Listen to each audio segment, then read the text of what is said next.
Praise the lord. ఈ సృష్టిలో ఎన్నో సముద్రాలు ఉన్నాయి. సముద్ర అగాధ జలములలో కొన్ని వేల చేపల జాతులు ఉన్నాయి. మధ్యధార సముద్రము, అలాగే జపాన్ ప్రాంతములలో అమర జెల్లీ అనబడేటువంటి ఒక చిన్న జాతి ఫిష్ ఉంది.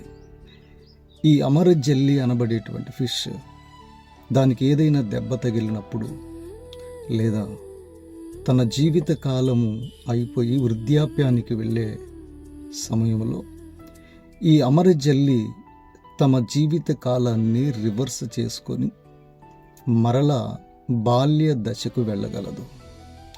అంటే మరలా బాల్య దశ నుండి తన జీవితాన్ని మరలా ప్రారంభిస్తుంది. ఈ అమర జెల్లీ జీవిత కాలాన్ని మనము చూస్తున్నప్పుడు తమ జీవితంలో ఎదురయ్యినటువంటి గాయము, తన జీవిత కాలములో తనను అలుముకుంటున్నటువంటి వృద్ధాప్యాన్ని ఎదిరించి మరలా తన జీవితాన్ని నూతనమైన జీవితంగా ప్రారంభించడానికి ఈ జెల్లీ ఫిష్ అనేటువంటిది మనకు చాలా గొప్ప పాఠాన్ని నేర్పుతుంది.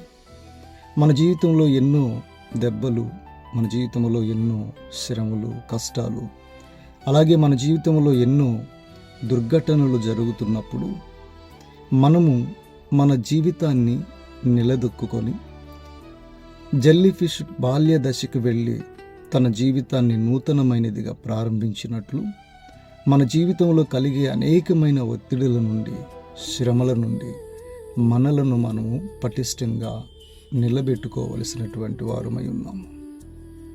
వాస్తవానికి మన జీవితంలో ఎన్నో ఒడిదుడుకులు జరుగుతాయి. మీరు చూడండి, ఒక కర్రను మనము భూమిలో పాతి దానిని 2-3 సార్లు ఊపి చూస్తాము.